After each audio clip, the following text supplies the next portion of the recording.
Buenos días, buenos días. Arrancamos nuestro podcast Exitosos de Tiempo Completo el día de hoy con un invitado muy especial. De hecho, déjenme comentarles que para mí es un podcast doblemente especial.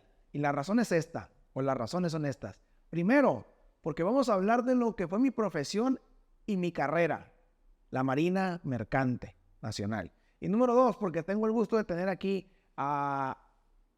Es el segundo amigo más antiguo que tengo, mi mejor amigo, que hoy es mi compadre, y pues voy a disfrutar mucho este podcast porque va a ser entre amigos.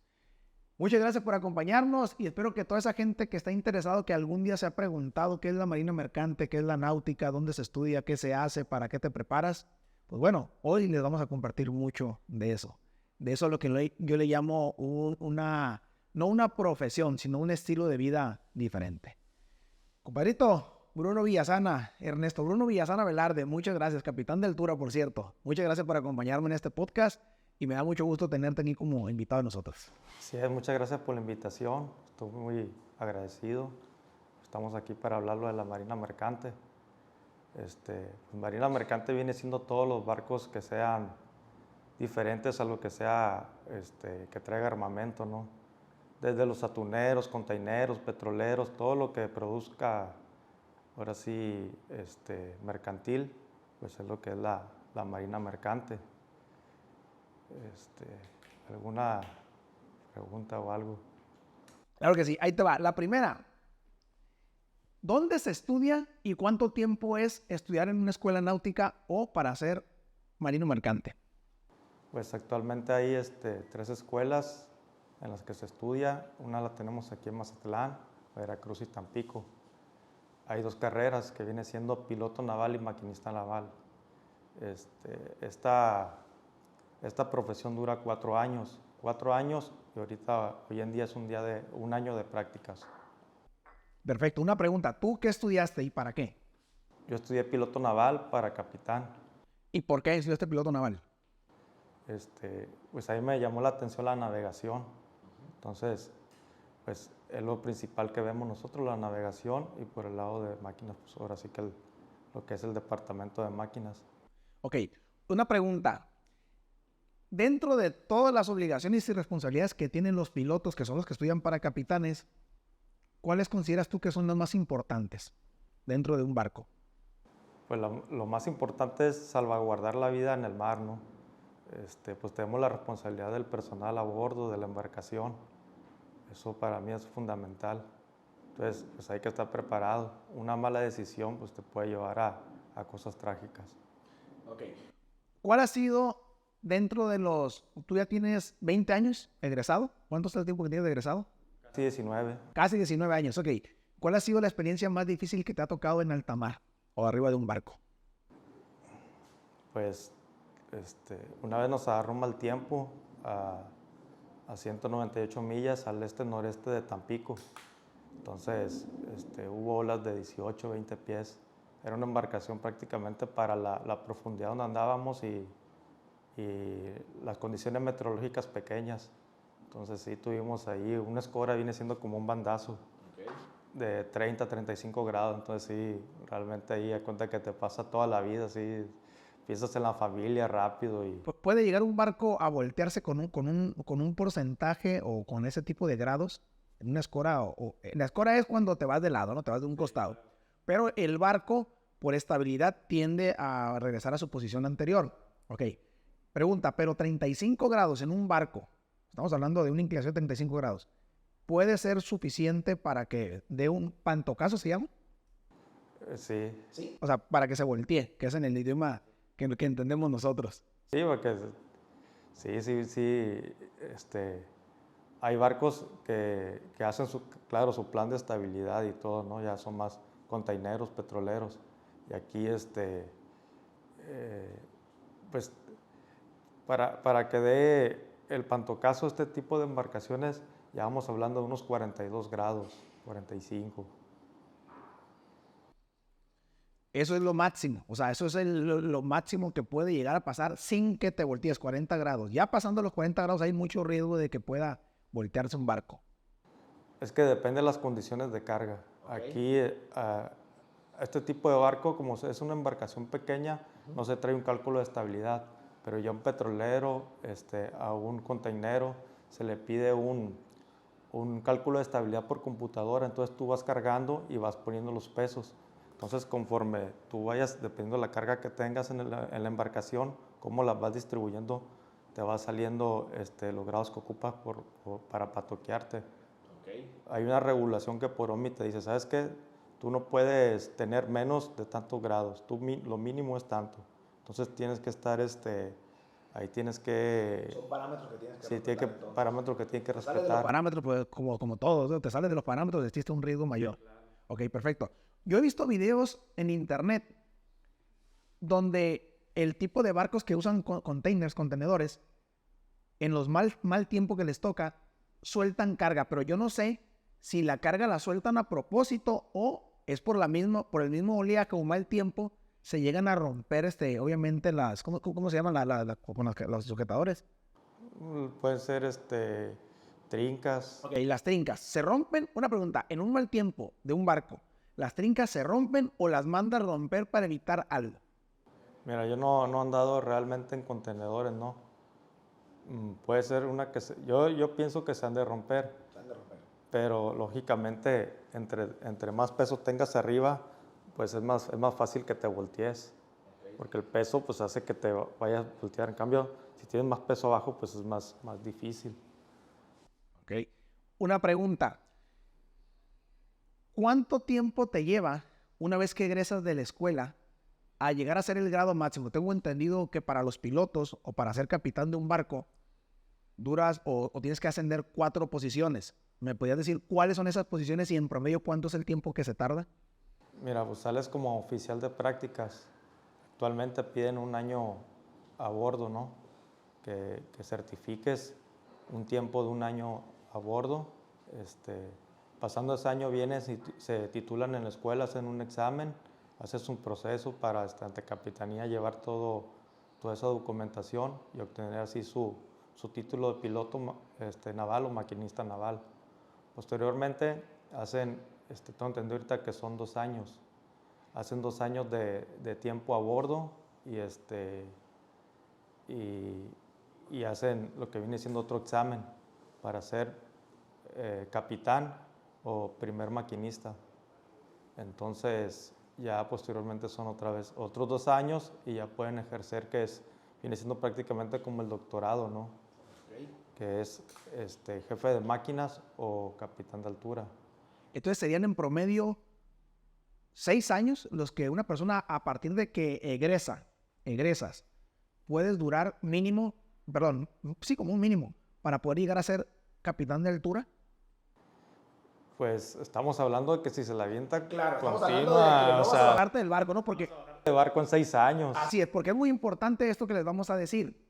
Se cuenta no por tiempo, se cuenta por tiempo a bordo, por horas de trabajo. Entonces, en este caso, estamos hablando de una persona que tiene la aspiración o la meta de en el más corto tiempo llegar al grado máximo. Estamos ahorita comentando que son 6 años, pero una persona que no se baje del barco. Claro, que si solamente vienes medio año y luego estás allá, bueno, puedes llegar a durar hasta 12 años, ¿no? En poder llegar a tu grado máximo. Entonces, dependiendo del tiempo de embarque, las horas de trabajo que tengas arriba, es el tiempo que vas a durar en llegar a tu máximo grado. Una pregunta, ¿por qué los capitanes siempre tienen que ser personas, a mí me tocó, personas que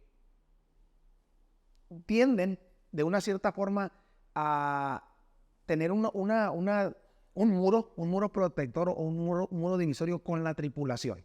Eso estoy hablando por experiencia propia y fue lo que me tocó.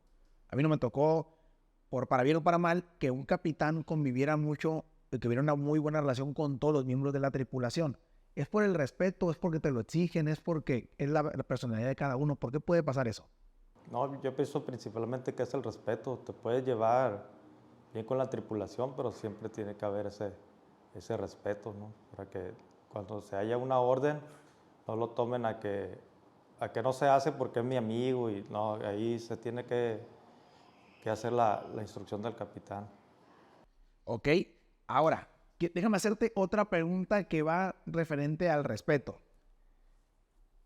¿Qué es la parte más difícil que te ha tocado vivir a ti con un miembro de tripulación? Que le suceda a ellos. ¿Qué es lo más difícil que te ha tocado arriba de un barco? Pues en cuestión de pérdida que te comentas o... Sí, o sea, puede ser laboral o puede ser personal. ¿Qué ha sido lo más difícil que te ha tocado, no a ti, sino a un miembro de tu tripulación? Que tú hayas visto algo difícil, algo complicado, algo, pues a lo mejor una tragedia, un accidente, o una mala noticia que te haya pasado a ti en estos 19 años que tienes ya embarcado. Sí. Pues así lo más difícil a mí me pasó una vez que me habló mi esposa y que me dijo que mi niña, la grande, tenía epilepsia y no se la podían parar, ¿no? Y le querían hacer un coma inducido.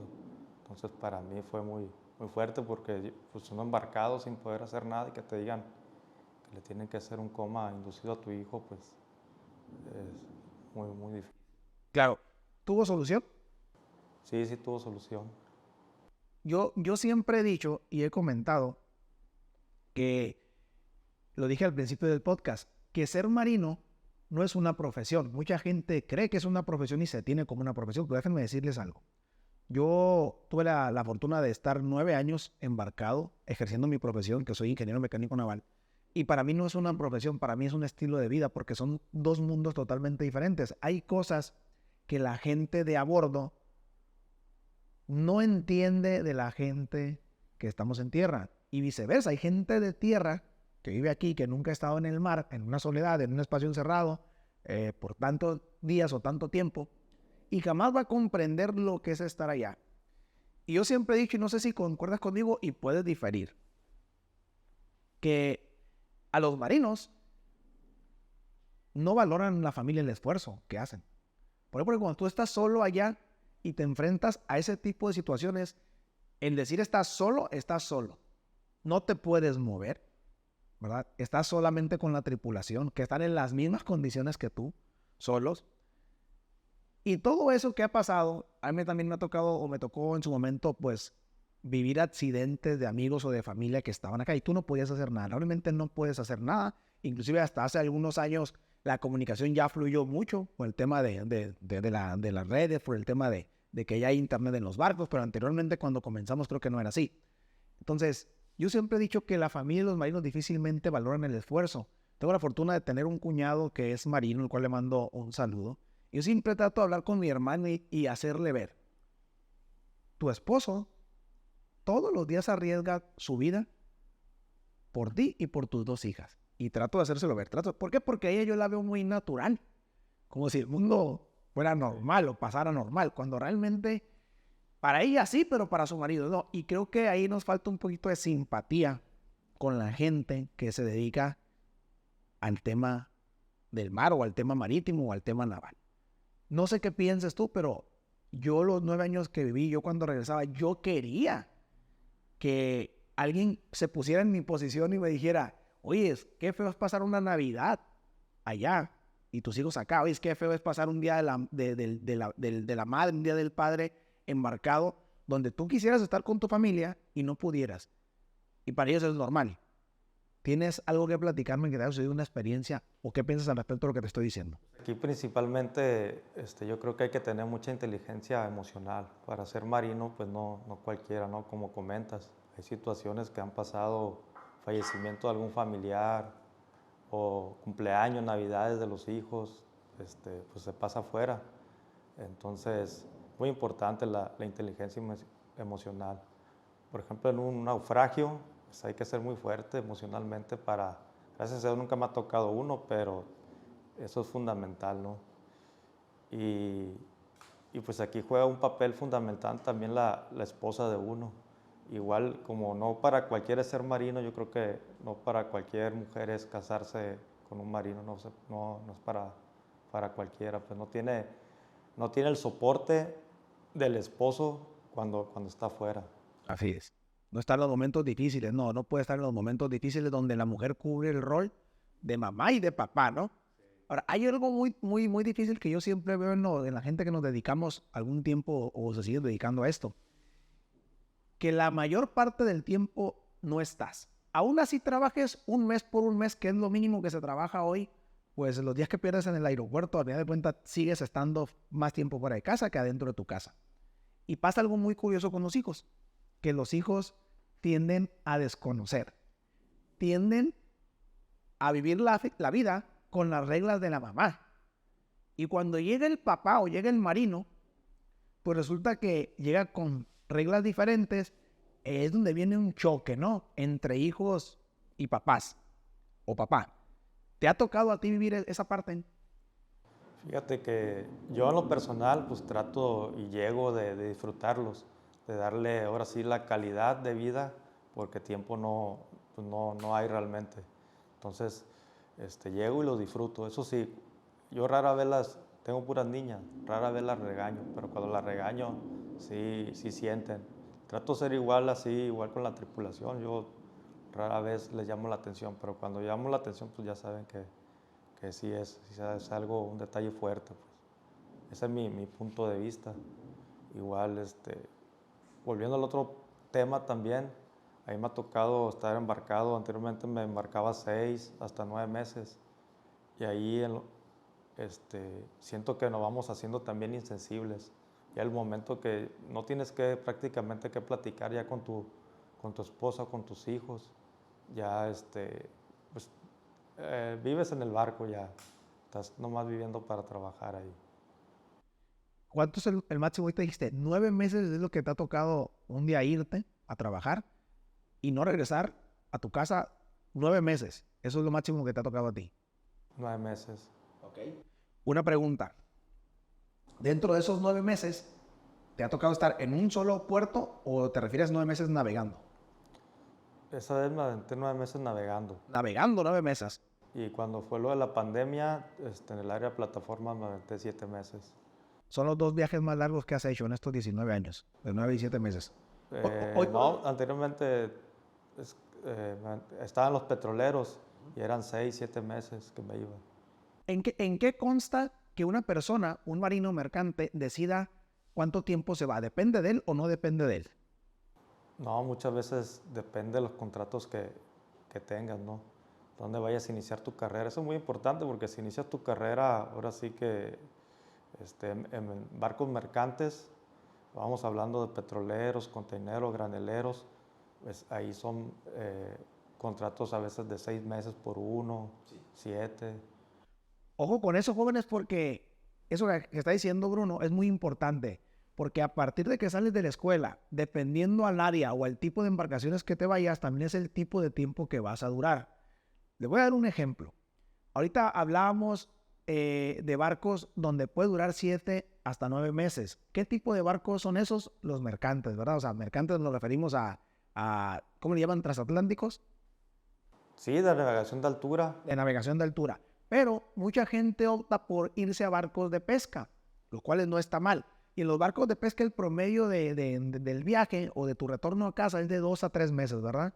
En los barcos que conocemos hoy llamados atuneros. Es más o menos un promedio en que la gente se va y regresa hasta de 2 o 3 meses. Mucha gente se va al área de plataformas, allá en la sonda de Campeche y Tabasco, donde también es diferente y donde algunas empresas tienen diferentes formatos de trabajo. Tienen de 1 mes por 1 mes, tienen de 1 mes y medio por 20 días, tienen de 2 meses por 2 meses, tienen de 3 meses por 1. Entonces, tienen que tener mucho cuidado al momento de que egresan a los futuros marinos mercantes hacia qué rama de la marina te vas a ir, en cuál te vas a enfocar, a qué tipo de embarcación. ¿Por qué? Porque yo conozco y tengo compañeros que se fueron a una empresa y como se quedaron ahí, ya no hicieron carrera en otro tipo de embarcación. Entonces, tienen 15 o 16 años en la misma empresa o en los mismos tipos de embarcaciones. ¿Y eso por qué es? Porque no tuvieron, ¿verdad? El contacto, no tuvieron las relaciones. Muchas veces no quisieron moverse para intentar trabajar pues en otro barco, en otra tripulación, en otra ciudad inclusive. Yo recuerdo que cuando yo egresé de la escuela, yo tenía muy, muy claro cuál era mi meta. Mi meta era hacer mi examen rápido lo antes posible y fui el segundo de mi generación que hizo su examen profesional.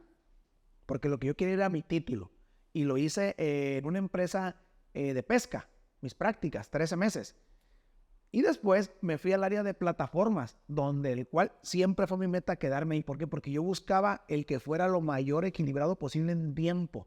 ¿Qué significa? Yo buscaba empresas que solamente trabajara un mes y descansara un mes. Yo lo máximo que llegué a estar fuera de casa fueron 4 meses, casi 4 meses, ni siquiera los 4 meses, pero sí casi 4 meses.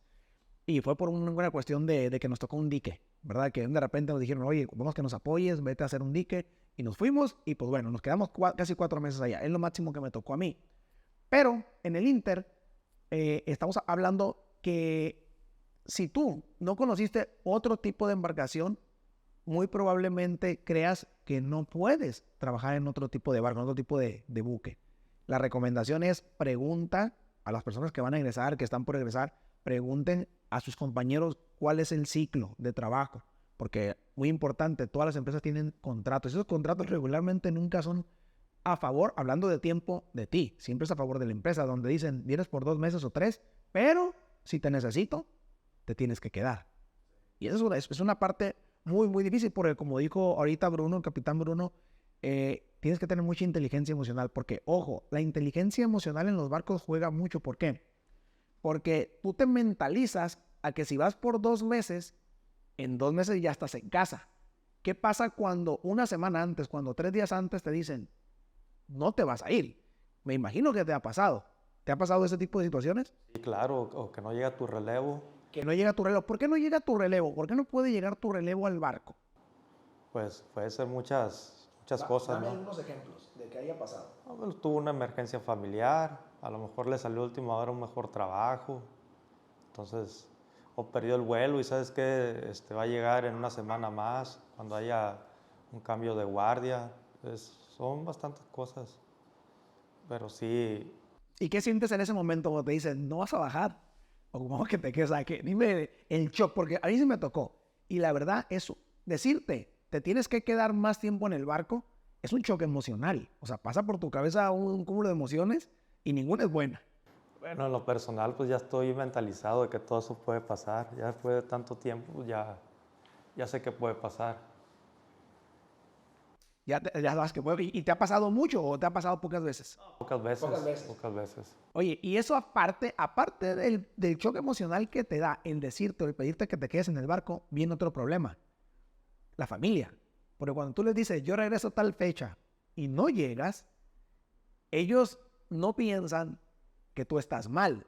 Ellos se enojan también, te dicen, pero es que tú dijiste, y piensan que la decisión está de tu parte, cuando la realidad es que no es de tu parte la decisión. Es que tienes que cumplir, tienes que apoyar a la empresa. La pregunta, ¿has tenido problemas con tu familia porque no llegues en la fecha que dijiste que ibas a llegar? Fíjate que en cuestión de mi esposa, y es muy comprensiva. Sí, ella no hay problema, ¿no? Sí entiende, sabe cómo está el asunto. Y más que nada aquí mi hija, la pequeña, me acuerdo cuando estaba más pequeña, no quería que me fuera. Me decía que por qué no trabajaba en Soriana, en el banco, para que no me fuera, ¿no? Ya poco a poco se va acostumbrando. Se van adaptando. Te quiero hacer una pregunta. ¿Qué carrera es mejor estudiar si vas a estar en la Marina Mercante? ¿Para piloto o para maquinista? A ver, quiero que me contestes eso. Mira, siempre me ha tocado que jefes de máquinas tienen hijos y los meten a la náutica y le dicen, estudia para piloto. Los maquinistas le Los dicen maquinistas estudia para piloto. Sí. ¿Por qué? Pues en cuestión en lo que viene siendo el offshore, pues es más tranquilo, ¿no?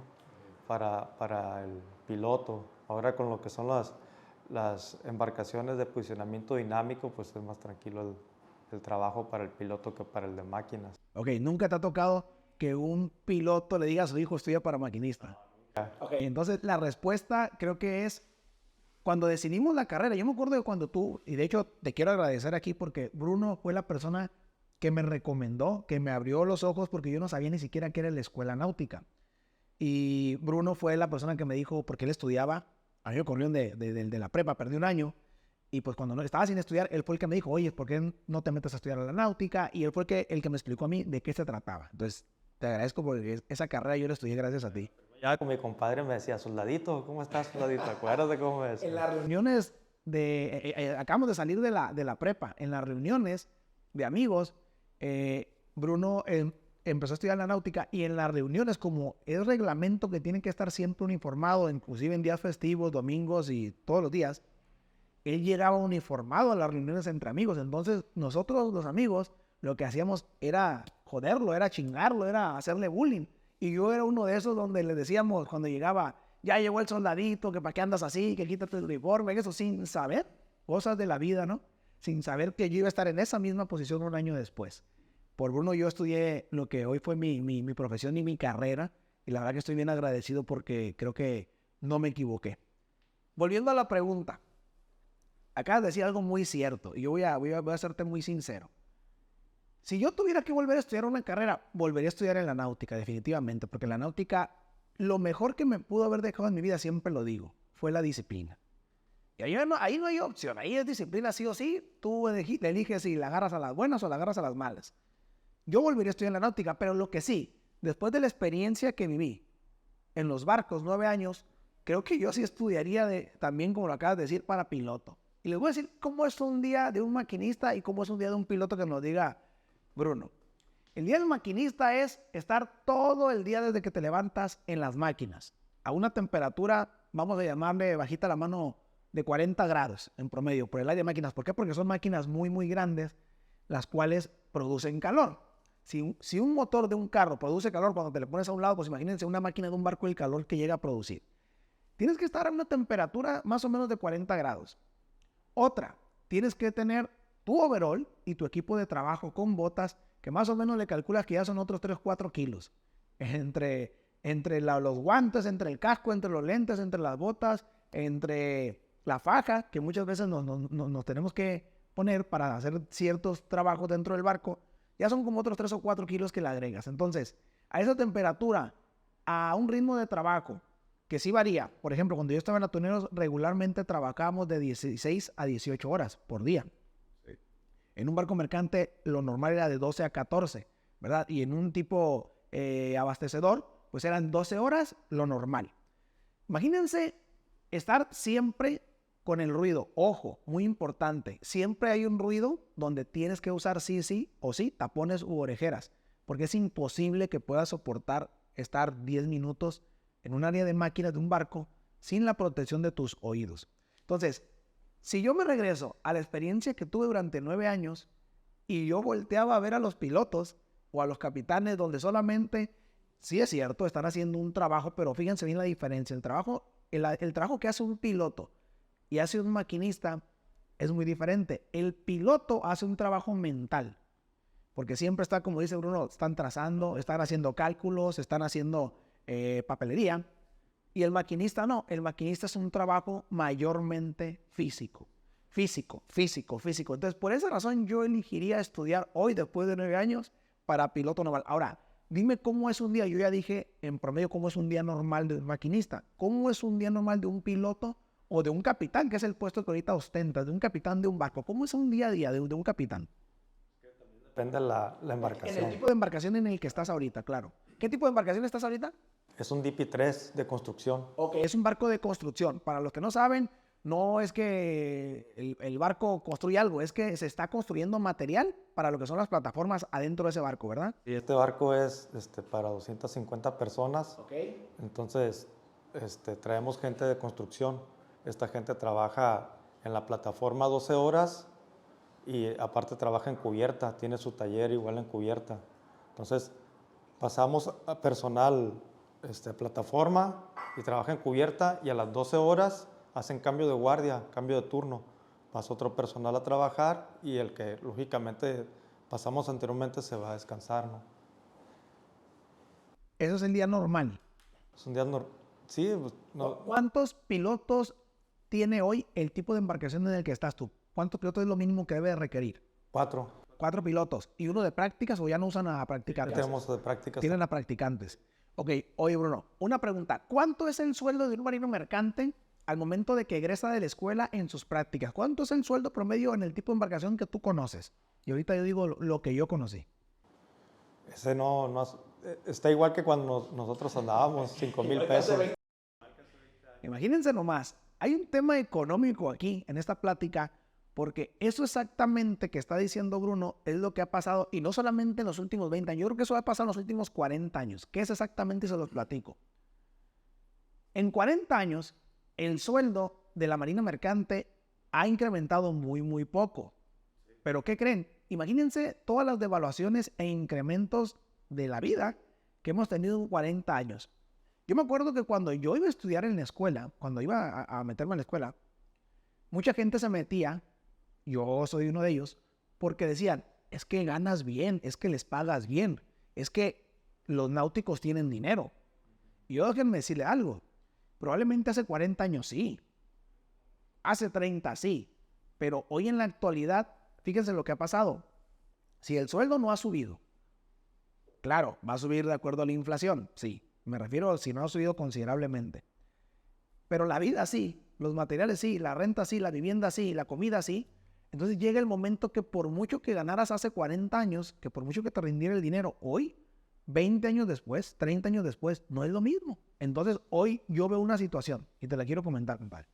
Nosotros tuvimos la fortuna de que cuando salimos de la escuela teníamos opciones de comprar vivienda, casa. Nuestros créditos, a lo que aspiramos de créditos, nos daba para comprar una vivienda. Hoy por hoy, yo me pongo a pensar en las personas que están por egresar o que ya egresaron y van a comenzar a buscar dónde vivir.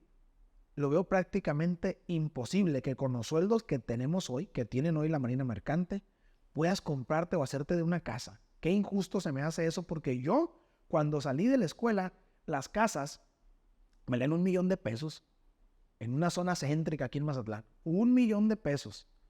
¿Qué pasa 20 años después?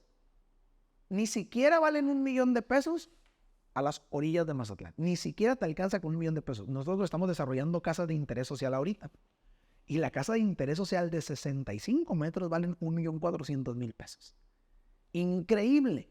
Ahora, si me regreso hace 20 años, cuando yo salí de la escuela, con $1.400.000, podías comprar una casa de 120 metros en la Marina de Mazatlán. ¿Te acuerdas? Que estaban fraccionamientos por el Mazahua, que yo me acuerdo que compañeros míos compraron en $1.250.000, $1.300.000, y les alcanzaba perfectamente. O sea, la diferencia ha sido garrafal. ¿Cuánto vale una casa hoy?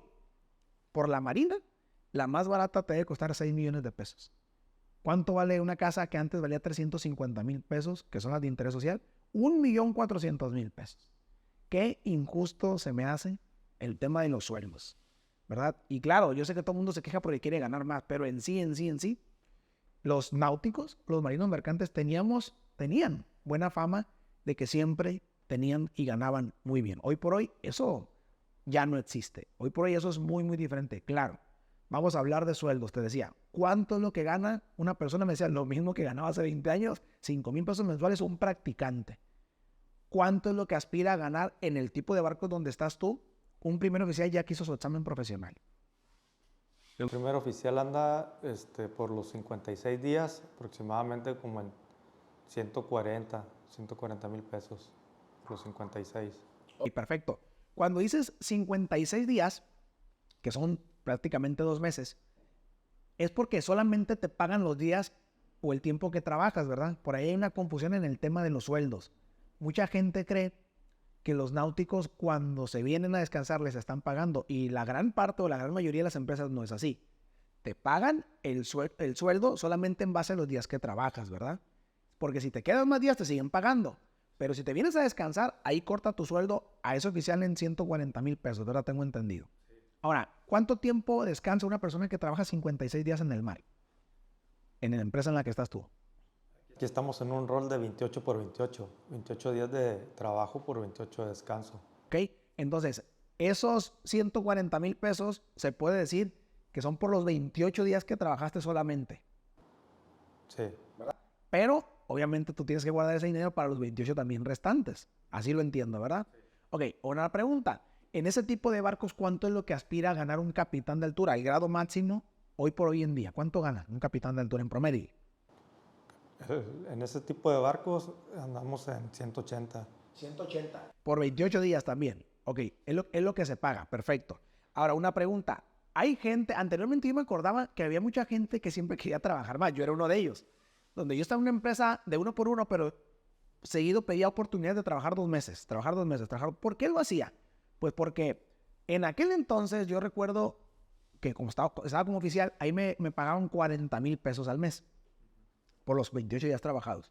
Entonces yo decía, en mi lógica, ok, si trabajo eh, 56 días, pues me voy a casa con 80,000 pesos mensuales.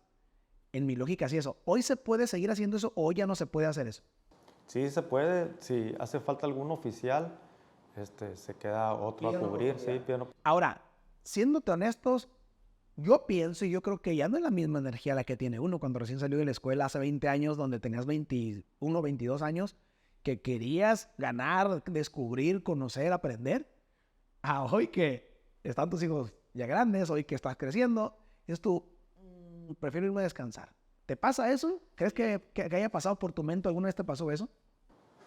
Sí, pues hoy en día lo que quiero es venir a disfrutar a la familia, a descansar. Es enfocarte en el tema del dinero, porque al final de cuentas ya estás adaptado a un ritmo de vida, a un nivel de vida, pues donde tú sabes que va a variar muy poco. Trabajes más, trabajes menos, va a variar muy poco, ¿verdad? Ya lo que quieres es el tiempo con tu familia. Ok, perfecto. Vamos a regresarnos al tema de los sueldos. A mí muchas veces compañeros míos de mi generación me decían, oye, es que vente para Arabia. ¿En qué lugares hoy por hoy la Marina Mercante, hablando de marinos mexicanos, están en el extranjero? ¿Tú me puedes mencionar donde hay plataformas en el extranjero donde tienen área de oportunidad que tú hayas escuchado? Pues hay colegas que están en Qatar. Qatar. Ok. ¿Y qué tanta es la diferencia de sueldo de trabajar aquí en México o en Qatar? Doble, triple. Es igual como aquí en México, depende de la empresa donde se acomoda. Pero lo único que tú tienes más o menos a qué nivel están, o sea, ¿un doble? ¿3 veces más el sueldo? Un primer oficial anda con unos, hoy en día como entre $350, $400 diarios. Ok, eso es lo que le están pagando en ese tipo. Ahora una pregunta. El tema es que cuando uno elige irse al extranjero, también el tiempo ya no está bajo tu control. Porque yo conozco también, tuve compañeros en la escuela que se iban, pero no sabían cuándo iban a regresar. O sea, se pueden ir hasta por un año. Mínimo se iban, mínimo, por 6 meses. Lo normal eran 8 o 9 meses cada embarque. Pero había unos que duraban hasta un año. Y no es porque no quisieran venir. Es porque no había el suficiente personal. Porque obviamente las empresas piden diferente documentación, diferentes tipos de cursos para trabajar en el extranjero. Hay muchas veces me ofrecieron trabajar en el extranjero y yo nunca quise. Porque yo tenía muy claro algo. Yo no estaba dispuesto a pagar el precio de irme 6 a 9 meses por dinero. Yo no lo quise hacer. Más sin embargo, había compañeros míos que sí aceptaban pagar ese precio y se iban 6, 9 meses. De hecho, siguen haciéndolo. Sí. Es muy, muy pesado. ¿Por qué? Por el tema de la familia. Inclusive a mí me cambió el chip. Yo hice una promesa y yo siempre desde que entré a la náutica por tu recomendación, antes de entrar a la náutica, yo me acuerdo que tú me dijiste, yo te pregunté el tema de los otros. Esta misma pregunta yo se la hice a Bruno hace 20 años. No, hace 24, porque pues, apenas estabas en primer año, ¿no? 24, 25 años. Y te dije, ¿cuánto gana un náutico? Y yo me acuerdo que en ese momento, de acuerdo a lo que tú conocías, porque tienes familia que se dedica al ramo, me decías, pues mira, lo mínimo que vas a ganar van a ser 18,000, 20,000 pesos. No se me olvida la respuesta esa porque me dijiste, por muy pendejo que seas, vas a ganar 18,000 pesos, 20,000 con tu título. Entonces, en aquel entonces, hace 25 años, tener un sueldo de 18,000, 20,000 pesos era bueno. Era un sueldo bueno. Hoy es difícil llegar a tener un sueldo de esa cantidad aquí, en una empresa, laborando en una empresa. Pero en aquel entonces, imagínate que te digan a ti, a tus 17 años, 18 años, que si te sacrificas, vas y egresas y logras obtener tu título, vas a ganar 20,000 pesos mensuales. Es un dineral, es un mundo de dinero. Y yo me acuerdo que Bruno me dijo, si logras hacerlo, hasta el más pendejo va a ganar 18, 20,000 pesos. Y por eso decidí entrar. Ahora, te decía que cuando yo entré e iba a entrar, que hice mi examen de admisión, yo siempre tuve claro que para mí la escuela, la carrera y la profesión de náutico o de marino iba a ser un trampolín. O sea, yo no quería, como meta personal, estar toda mi vida en los barcos. Yo decía, yo voy por 10 años, yo voy por 10 años, yo voy por 10 años máximo. Entonces, desde el año número 2 que yo egresé, hice mi examen profesional, comencé el tema de mi inversión en el negocio que hoy tenemos. Entonces, dije 10 años, pero ¿qué creen? Mi primera hija, nace cuando yo llevaba 8 años embarcado. Cuando yo tenía 8 años embarcado, nació mi primera hija. Y ahí es donde la mentalidad me cambió y mi mundo me cambió. Porque a mí se me hacía muy difícil separarme de mi hija. Si hay un momento difícil en los marinos, es cuando te despides de la familia. Ese es un momento de quiebre, ese es un momento de mucha inteligencia emocional. Yo recuerdo, haz de cuenta, fue ayer, cuando yo a mi hija recién nacida, cuando nació, cuando la conocí, venía y descansaba 28 días, 25, realmente descansaba 25 días.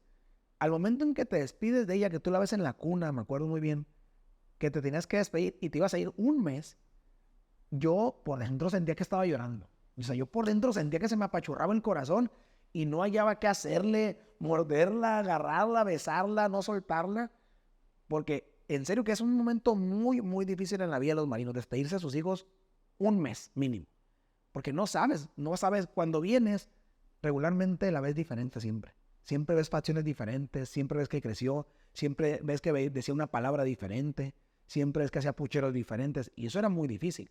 Entonces cuando nació mi hija, a los 8 años, yo dije, ya no me quiero embarcar, ya no me quiero embarcar, ya no me quiero embarcar. Entonces, a mí siempre, Bruno, cuando me iba y nos embarcamos, ya ves que la empresa te contrata y te paga los vuelos regularmente, la empresa los mismos días a todos. Yo me acuerdo que éramos un grupo de personas como unos 15 que viajamos siempre los mismos días, los martes o miércoles, a las 6 de la mañana estábamos en el aeropuerto. Y yo me acuerdo que cuando nos íbamos, yo siempre veía caras tristes, caras desfiguradas, pero muy, muy desfiguradas. Y yo, te lo juro, que yo siempre iba bien contento. Yo siempre iba bien contento y me decían, oye, ¿tú por qué vas tan feliz? Y mi respuesta era, porque voy a ganar dinero. Porque voy a ganar dinero. ¿Por qué? Porque mi meta era ganar dinero para invertir dinero. Entonces yo iba feliz. ¿Sabes cuándo cambió eso? Mi felicidad cambió, o mi cara cambió, cuando nació mi hija. Cuando nació mi hija, llegué y estaba igual que ellos. Ya no iba feliz. Ya estaba mi cabeza contra el reloj, decir, ya no quiero esto, ya no quiero esto, ya no quiero esto, ya no quiero esto. ¿Qué pasó? Que mi meta era por 10 años, estar embarcado por 10 años. Nació mi hija a los 8 y dije, me bajo lo antes posible. Solamente aguanté, esa es la palabra, un año más. Estábamos embarcando cuando mi hija había nacido. Y a los 9 años dije, ya no quiero otro año más. Lo que he hecho, lo he hecho. Voy a probar suerte con mi negocio. En aquel entonces, pues era emprendimiento, ni siquiera ni llegaba a negocio. Voy a tocar suerte con mi emprendimiento a ver cómo me va. Pero qué difícil situación. Tú lo has vivido igual. ¿Qué es para ti ese momento donde te despides de tus hijas, donde te vas por cierto determinado tiempo, pero ojo, ha habido gente que se despide de sus hijos y ya no regresa, ya no ha vuelto a casa? ¿Qué es para ti ese momento? Fíjate que cuando mi hija más grande, Isis, a ella le tocó cuando hacía mis embarques largos de 6, 7 meses. Entonces, pues realmente su niñez no la disfruté mucho, ¿no? Y recuerdo cuando hubo la recesión en el 2016, pues hay cuenta que en el 2010 me voy al área y ahí trabajaba 28 por 28. Entonces en el 2016 viene la recesión, me tengo que ir ahora sí a los barcos donde yo me iba 6, 7 meses. Y me acuerdo que estaba en la central para irme a Manzanillo y me dice mi hija, llorando, ¿no? La grande me dice, papá, es que yo no quiero que te vayas, dice. Yo veo cómo disfrutas a mis 2 hermanas, cómo las atiendes, cosa que a mí no se pudo. Y pues ahí llorando le dije, ¿sabes qué, hija? Pues nada más me voy en lo que se pone bien otra vez allá en el área para seguirlas disfrutando. Le digo, pero pues hay que trabajar. Y sí, fue algo que me quedó bien. Quebró. Sí, hasta me dio una carta y la tengo la carta y... ¿Nunca por eso? Decías, claro. Grado en el barco, o sea, cuando de repente escuchas una llamada de ella, un mensaje, una carta, hoy un mensaje, no se escuchan mucho ya los mensajes, pero antes eran llamadas. ¿Te tocó alguna vez que se te quebrara o que lloraras delante? Fíjate que no, porque pues sé que están bien y todo. Realmente ahí cuestiones de mi hija y eso nunca he llorado. Ok. ¿Y de la mujer? Ah, tampoco. No, primero porque nomás tú hablabas menos de dinero. Fíjate que ahora sí es el último embarque que tuve, pues no sé por qué. Mi mamá falleció en el 2020, entonces me acordé mucho de mi mamá. Aparte se iba a acercar su cumpleaños. Y ya subí al puente y todo, y ya recibí unos mensajes ahí de mi hermana, de unas cartas que había escrito mi mamá a mano y y otras que tenía guardadas, puras cosas positivas. Y ahí sí, realmente, hay cuenta que me contestó, ¿no? Porque no me acuerdo de ella, pero no de esa forma como ese día en especial. Y aparte, pues coincidió que salieron las cartas esas que mi hermana envió, que encontró. Qué doloroso. A mí me tocó vivir también este tipo de experiencias y la verdad que no hay descripción. O sea, no es lo mismo, jamás va a ser lo mismo que tener una noticia aquí, que te enteres de algo aquí, pero ahí tienes a todo el mundo. Aquí tienes a tus amigos, tienes a tus vecinos, tienes a tus compadres, tienes aparte de tu familia, obviamente, y todos te van a arropar. La gente que te quiere, que te aprecia. Pero allá inclusive llegas a estar en un barco con 12, 15 personas, que es la tripulación base, y no todos son tus amigos. O sea, realmente estás con ellos, conmigo, con ellos, son compañeros de trabajo, pero amigos a lo mejor podrá ser uno, dos. Qué difícil situación es cuando dentro de un barco recibes una mala noticia. Son cosas que te marcan de por vida. O sea, una mala noticia recibirla aquí te marca. Allá cuando estás solo es el doblemente de triste. Hay un conocido que le falleció la mamá estando él allá en Qatar, por Dubái, por allá andaba y imagínate, tardó como 2 días y medio en llegar. ¿Y lo esperaron para sepultar a la señora? Sí lo esperaron, pero imagínate el dolor, o sea, yo... A mí me tocó algo parecido y lo peor que me pasó en el barco fue cuando me llaman y me dicen que mataron a uno de mis mejores amigos, ¿no? A Bernie, en un asalto. Entonces yo me acuerdo que yo quedé en shock. Yo no hablé. O sea, mi reacción, o sea, me dicen, ¿pero cómo reaccionaste? Pues no reaccioné, o sea, me quedó así como un zumbido en la cabeza y no hablé. No, duré como un día pasadito para poder hablar porque estaba pensando. Yo pensé que era un sueño. A mí cuando me dijeron, mataron a Bernie, a tu amigo, yo pensé que era un sueño. Yo decía, "Oh, estoy soñando. Y incluso después de 10 años que pasó eso, 11 años, a veces sigo creyendo que estoy soñando. O sea, que él está aquí, que yo hablo con él, que yo lo voy a ver un día. O sea, es desgarrador. Una noticia de esas es desgarradora cuando estás solo. Entonces, yo duré un día y medio porque estaba en el área de plataformas cuando me informaron a mí que lo mataron. Entonces estaba, para variar, en el área más lejos de plataformas de Campeche cuando recibí esa noticia. Y no había señal, me la dieron por el teléfono, el famoso teléfono negro, ¿no? El teléfono satelital. Recibí una noticia donde detrás de ella escucho a una mujer llorando, era mi esposa. Entonces, obviamente, desde que escuchas a una persona llorando por teléfono, te imaginas lo peor. Y quedas en shock. Y mejor que hasta me empezó a temblar esta parte, ¿no? Y que te digan, se murió, lo mataron. Desgarrador. La peor noticia que he recibido en mi vida, esa fue. Y en un lugar donde duré un día y medio en llegar. Yo sí tuve la fortuna de llegar a su entierro, de despedirme de él, pero es un trauma. Yo lo considero como que es un trauma, eso que te queda. ¿Por qué? Porque después de haber recibido esa llamada, imagínate lo que sentías cuando el teléfono negro sonaba. O sea, yo lo que sentía.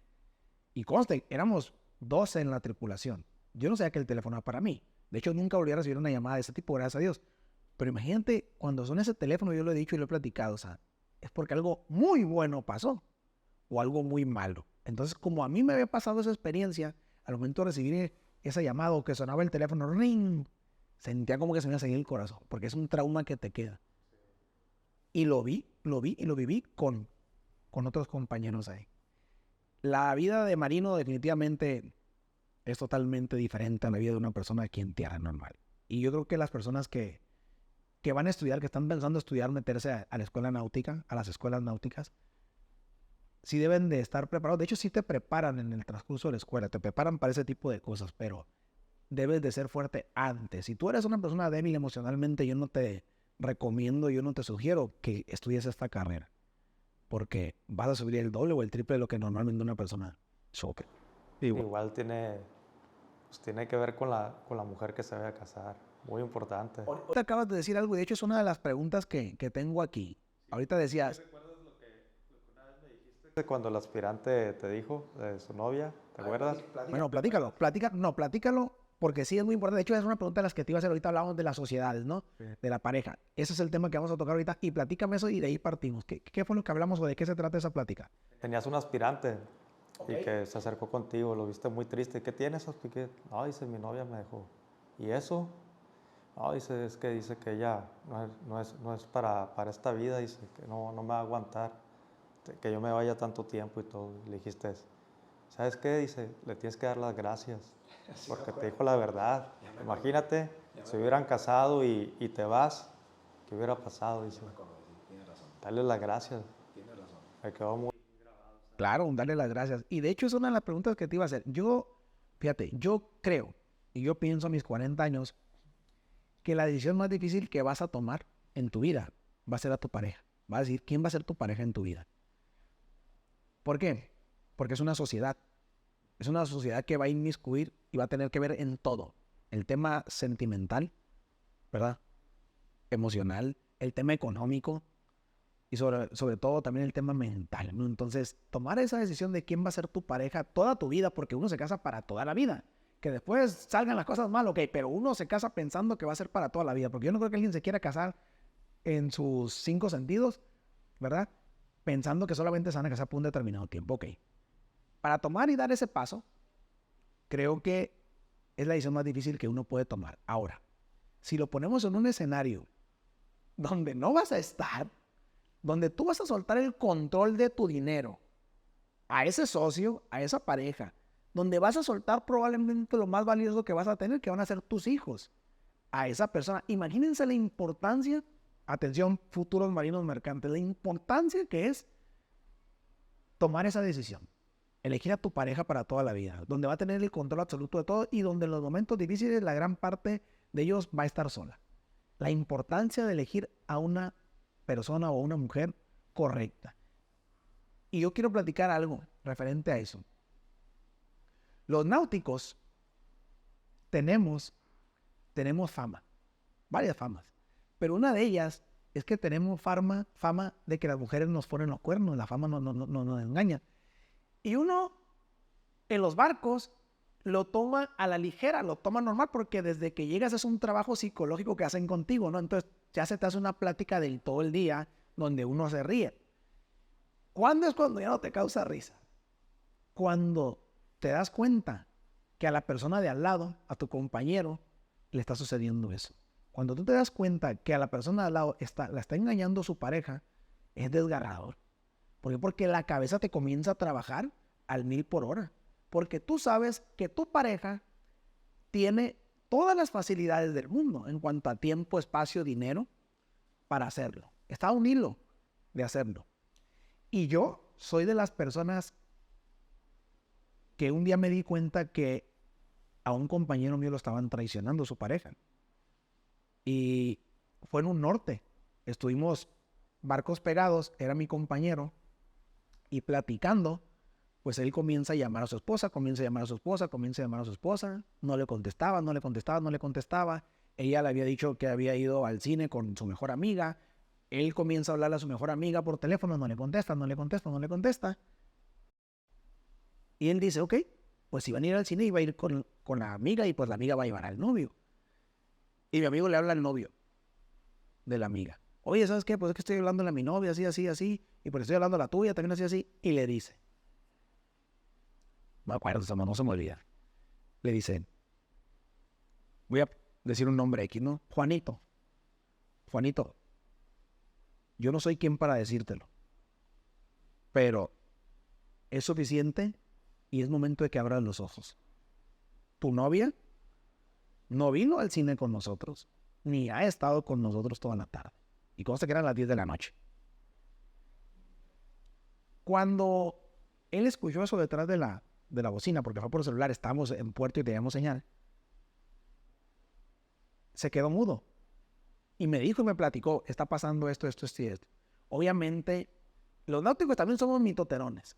Y siempre nos enteramos de lo que le sucede al otro. Y obviamente ya se habían escuchado rumores de que la novia, la esposa de esta persona, pues, estaba haciendo las cosas mal, lo estaba engañando. Así quedó, me dijo, está pasando esto. Entendí su tristeza, obviamente. Me agüité y me fui a mi camarote a dormir. Eso fue como a las 10 de la noche.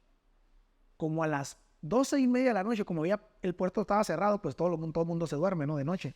Están los barcos atracados, obviamente se queda una persona de guardia. A las 12:30 más o menos, casi era la 1 de la mañana.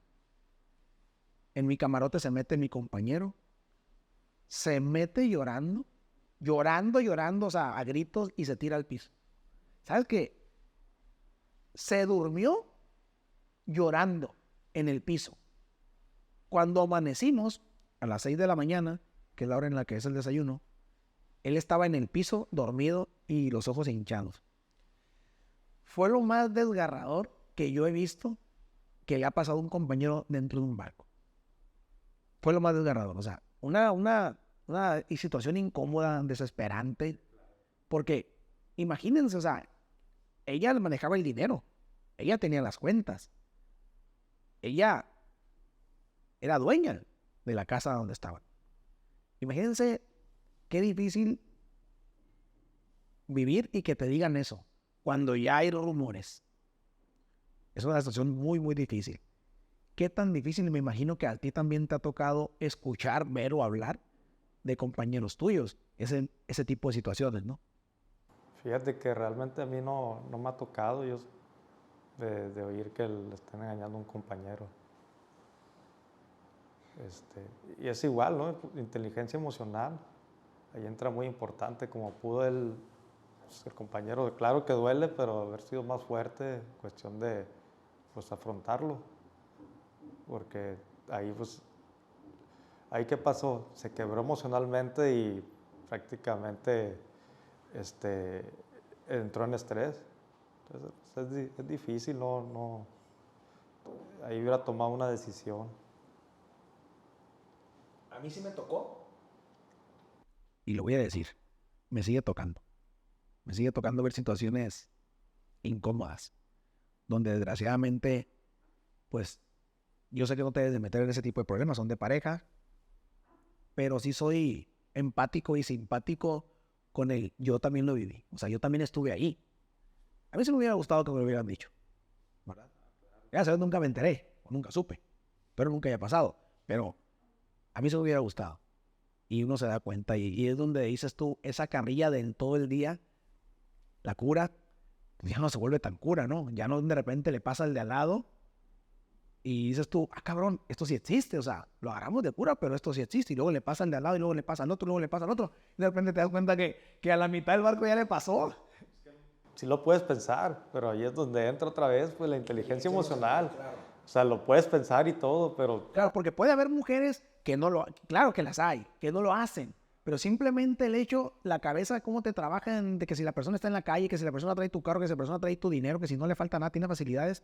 El hecho de que la cabeza te esté trabajando es un golpe a la cabeza, al corazón, es un golpe emocional. Entonces, se tiene que tener mucha inteligencia emocional para poder estar arriba de un barco y dominar tus emociones. Pues espero que ya no suceda, que no siga sucediendo, por el bien de las familias, por el bien de las relaciones, por el bien de las personas. Ojo a mis compañeros cadetes, ojo a mis compañeros náuticos. Elegir a la pareja es la decisión más difícil que van a tener en su vida. A ella le van a confiar absolutamente todo y va a ser dueña y va a tener el control de todo lo que tenga que ver con ustedes. Y yo hace poquito lo dije, fíjate que tuve la fortuna que me invitaran a dar una plática ahí en la escuela. 16 años después regresé y la verdad que regresé bien emocionado. Cuando recibí el mensaje de la subdirectora, la invitación, me emocioné mucho y dije, algún día dije que iba a volver. Y yo dije que iba a volver así. Gracias a eso me cumplió mi sueño, mi meta.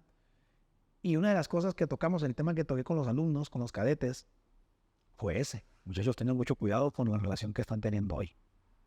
Cuídenla, protéjanla, pórtense bien, porque esta decisión que van a tomar más adelante con la persona con la que están ahorita de novios va a ser la más difícil de su vida. Así se los hice saber. Ojalá y no se equivoquen.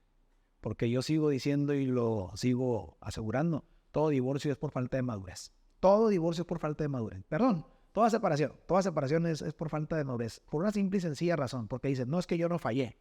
Falló el de enfrente. Sí, pero tú no tuviste la inteligencia y no tuviste la madurez para ver que esa persona te iba a fallar. ¿Verdad? ¿Por qué? Porque una persona siempre enseña las uñas, siempre enseña las garras.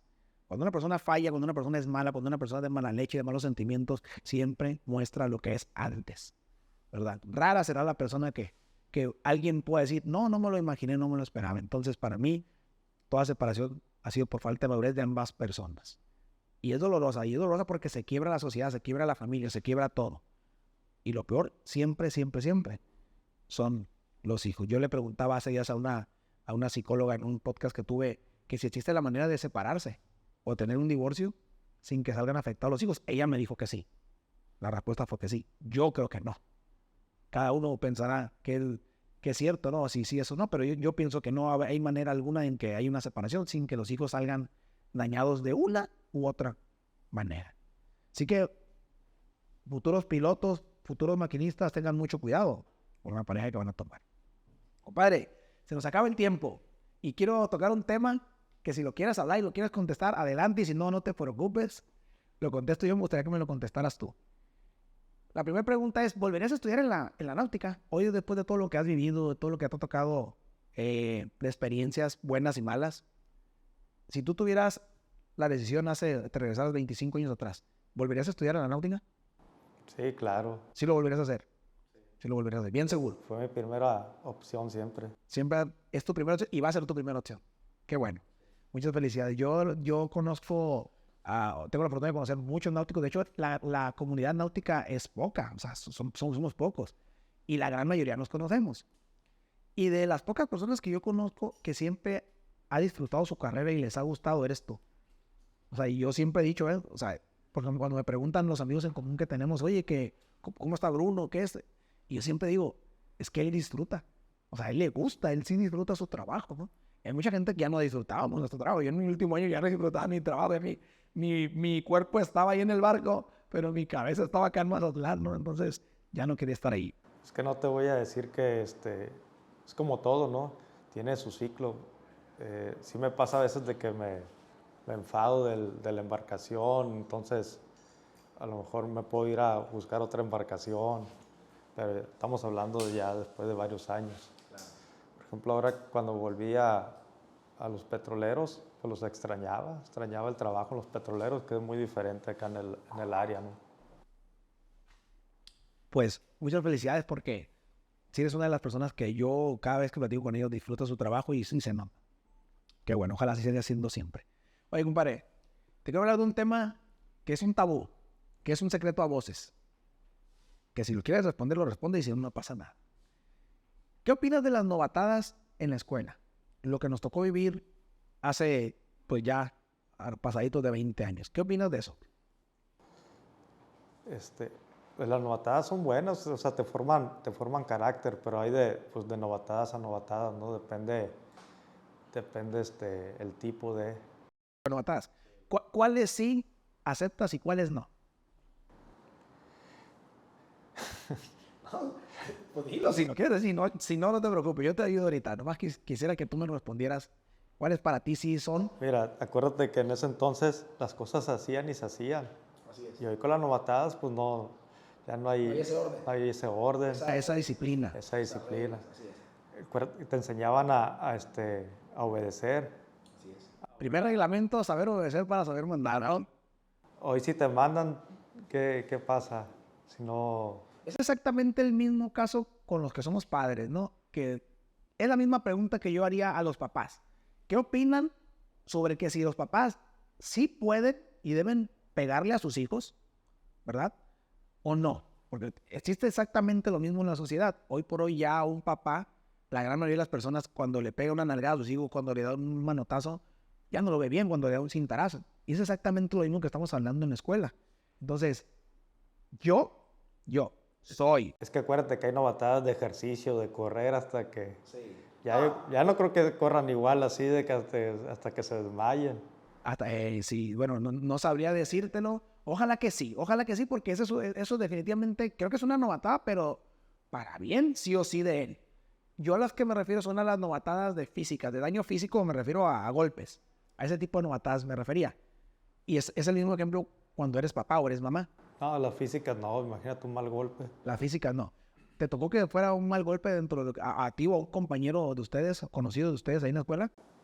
Sí, sí me tocó. ¿Sí te tocó? Un mal golpe, por un exceso. Sí. ¿Ok, hubo consecuencias? No hubo consecuencias, pero tanto el de cuarto año se asustó esa vez. ¿Sí? Sí. ¿Alguna vez tú golpeaste a alguien en la escuela? Que te hayas recordado. O sea, no se dice, compadre. Como que no quiere decir, compadre, no quiere contestar. Yo no voy a responder porque no tengo pendiente de eso. Son experiencias que ya pasaron. bien o mal errores que aprendimos. Número uno, yo sí estoy de acuerdo. Yo sí estoy de acuerdo en que hay un cierto tipo de novatadas donde no hay excesos, ¿no? Claro. Número dos, a mí sí me tocó golpear alumnos en la escuela, de lo cual me arrepiento. Lo aclaro que me arrepiento porque solamente golpeé 3 veces. No me van a quitarme título. Golpeé a 3 alumnos en 3 años, ¿no? Que estuve con la oportunidad de. Pero en uno sí siento que me excedí, ¿verdad? Y fue exactamente a causa de una desobediencia donde uno, pues, eres inmaduro y abusé de lo que era mi poder en ese momento. Entonces, sí me excedí, sí llegué a pensar y dije, híjole, ¿para qué lo hice? Pero ya que lo había hecho. Entonces, creo que es un mal necesario. Para mí sí es un mal necesario. ¿Por qué? Porque tú lo acabas de decir ahorita. O sea, antes no había opción. Digo, no sé hoy. O sea, yo digo antes por mi tiempo, pero aclaro que no sé si hoy pase o se haga lo mismo. Pero, pues lo hacías porque lo hacías. O sea, no había opción. Tú sabías a qué te tenías y no lo hacías. Y yo creo que todos cumplíamos con lo que se nos pedía. Hoy desconozco si sea así. Y yo creo que los tiempos han cambiado, definitivamente. Y no nada más eso, absolutamente todo ha cambiado. Y no dudo que eso también haya cambiado. Y si ha cambiado, pues qué bueno. Simplemente ojalá y no se pierda la obediencia, ojalá no se pierda el respeto, no se pierda el carácter, no se pierda el orden que se debe de tener y mantener en un equipo. ¿Por qué? Porque al final de cuentas lo que están haciendo es prepararte y educarte para lo que vas a vivir. Yo siempre dije que ahí era educación. ¿Para qué? Y preparación para lo que ibas a vivir arriba de un barco o de una plataforma. Entonces, pues ojalá, si lo hacen, que no se den cuenta, porque obviamente tiene consecuencias también si lo hacen, ¿no? Y si ya no lo están haciendo, pues ojalá exista la forma y la manera en que se mantenga el orden sin necesidad de golpes. Que era una formación, ¿no? Llegabas a primer año y prácticamente eres el de baja escala, el perro, decían. Y ahí todos te ordenaban. Te ordenaba cuarto, tercero, segundo. Ya ibas subiendo, ya no te ordenaban, pues ya tenías una categoría ahí. Y eso pasa igual en los barcos. Llegas de pilotín y eres el perrotín o el aspirante. Y eres el mandamás de todo, ¿no? Es la formación. Saliste de cuarto año y llegas otra vez al barco. No quieres decir si golpeaste o no, pero te voy a decir algo. Tu generación era una generación brava. Tu generación, yo me acuerdo que le teníamos más miedo a tu generación, a los de tercer año, que a los de cuarto. O sea, a nosotros nos chingaron más tu generación, los de tercero, que los de cuarto, por mucho. Eran cabrones, o sea, eran bravos, ¿verdad? O sea, y realmente ellos fueron los que nos llegaron a poner a nosotros el estate quieto. Claro que después, cuando ascendimos a segundo año, hubo una excelente relación. Yo recuerdo que la verdad no tenemos queja después de segundo año. Pero en primer año, ay, fue la chica, ¿cómo le sufría uno con usted? O sea, de repente no tenías opción, de repente veías el camino y decías tú, ok, tengo que ir a atravesar este lado, por acá están los de tercero, por acá están los de cuarto. Si paso por los de cuarto me van a madrear. Pero si paso por los de tercero me van a madrear más. Entonces uno elegía siempre pasar por donde están los de cuarto. O sea, eso sí me acuerdo claramente. Hasta eso se va heredando, te vas poniendo... Sí, pues nosotros estábamos, ahora sí, palancas con los que a ustedes los novatearon, pero por lo mismo, porque a nosotros nos fregaron los que estaban en cuarto año de ustedes. Entonces, hasta eso se va heredando, es una cadenita.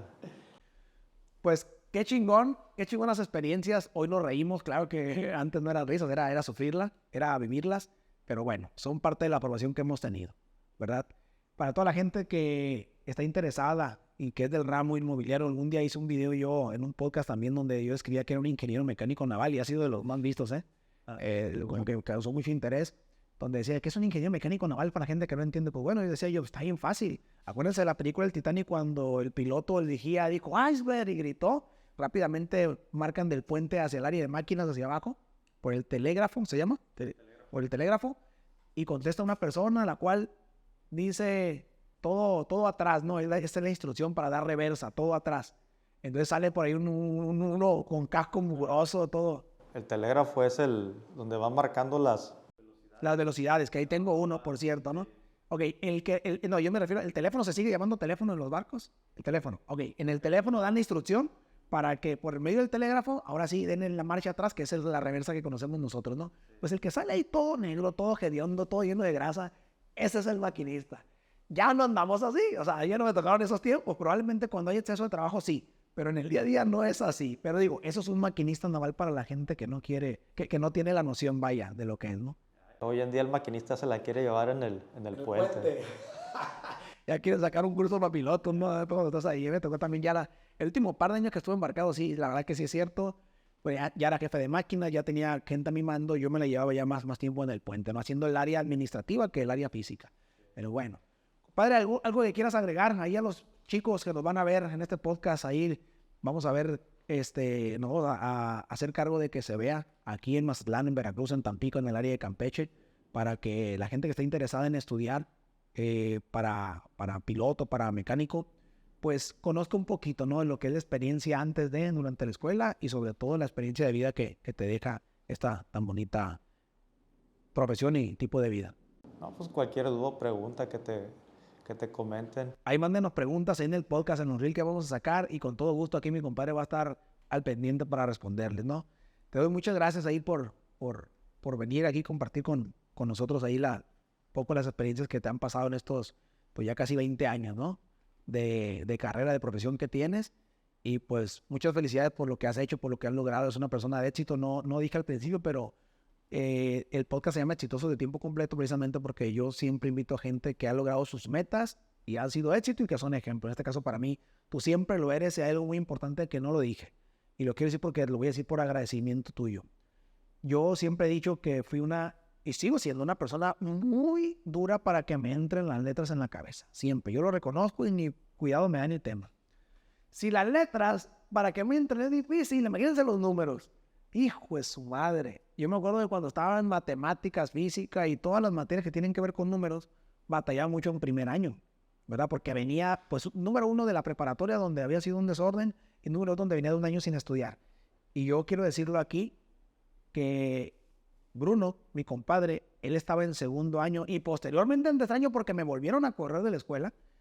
Fue una de las personas que cuando yo le dije, oye, es que no entiendo, no estoy entendiendo. Yo me acuerdo, compadre, que me decías, ok, vente las tardes y estudiamos y repasamos. Él fue una de las personas que se dio el tiempo como amigo y por eso se lo voy a agradecer toda mi vida, de explicarme cosas que yo no entendía, de números y de matemáticas. Entonces, no se me olvida que tuviste la paciencia una, otra y otra vez, porque cuando una persona carece de inteligencia, que es la capacidad de aprender y retener, pues siempre tiene que haber la parte que lo soporta, ¿no? Que en este caso, para mí fuiste tú, que me enseñaste fueron muchas tardes, muchas tardes, las cuales le dedicaste, pues ahora lo que hoy es mi carrera, mi título, mi profesión, y sobre todo, pues la amistad que construimos, tengo mucho que agradecerte, y por eso te invité, porque para mí eres una persona de ejemplo, de éxito.